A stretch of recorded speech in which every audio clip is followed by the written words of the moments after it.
Hari-hari ini kita memang seringkali melihat begitu banyak bansos atau bantuan sosial dibagi-bagikan. Di setiap pemilu yang warnanya abu-abu, dia akan mendadak melonjak naik dibandingkan tahun-tahun lainnya. Kecuali tentu saja pada 2020 sampai 2022 di mana kita mengalami pandemi COVID-19.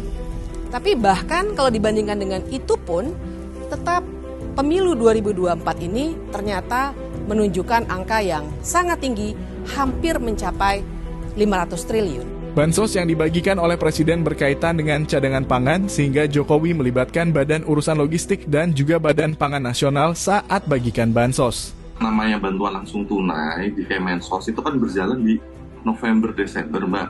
Itu kan di ranahnya Kementerian Sosial. Maka Bu Risma hadir bersama Presiden. Lalu yang di bulan Januari yang sudah berjalan, itu namanya bantuan pangan. Itu di bawah Bulog, di bawah Kemenko Ekon. Jokowi juga ingin memastikan keberadaan pangan di setiap daerah karena dampak El Nino atau kemarau panjang yang menyebabkan harga beras naik di Indonesia maupun di seluruh dunia. Semua anggaran bansos juga melalui mekanisme persetujuan oleh DPR RI yang tentunya melibatkan semua partai politik. Bu Risma sebagai Menteri Sosial akhir-akhir ini juga membagi-bagikan bansos dan tidak ada masalah padahal Bu Risma juga dari partai PDIP. Lalu kenapa Presiden membagikan bansos menjadi sebuah persoalan baru-baru ini? Padahal sudah lama Presiden sering membagikan bansos ke masyarakat. Kita tahu ada kenaikan harga beras di seluruh negara, bukan hanya di Indonesia saja, pertama. Yang kedua, kita ingin memperkuat daya beli rakyat yang di bawah. Dan itu sudah dilakukan, misalnya bantuan pangan beras, itu sudah sejak September. BLT itu karena ada El Nino, kemarau panjang, sehingga juga ini untuk memperkuat daya beli masyarakat, sehingga diperlukan. Dan itu semuanya, sekali lagi, itu kan sudah lewat mekanisme persetujuan di DPR APBN itu.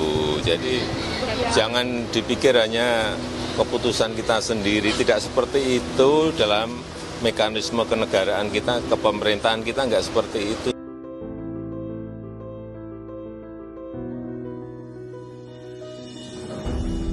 Dalam penyaluran bantuan sosial ini harus transparan, Mbak.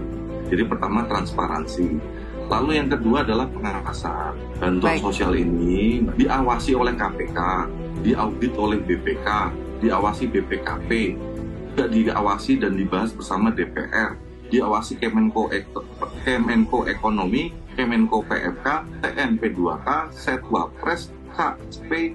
Jadi mata yang melihat, mata yang mengawasi itu sedemikian berlapis. Jadi saya rasa hal-hal tersebut bisa mengurangi risiko yang tadi Mbak sampaikan. Muhaimin menegaskan akan menolak pembagian bantuan sosial. Terus ngadengen bahwa saya ingin minta rakyat nolak BLT. Ada ya? Oh, ini sebagai orang Banten. Tadi masih tak asal jeplak ngomong baik.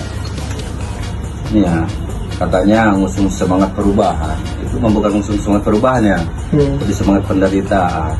Ya kalau memang saya ingin nama Pak Anies memang nggak bisa ngasih BLT untuk masyarakat, ya alangkah baiknya lebih baik diam gitu kan. Jangan suruh nolak-nolak itu. Alangkah baiknya kan diam. Udah jangan banyak omong misalnya kayak gitu.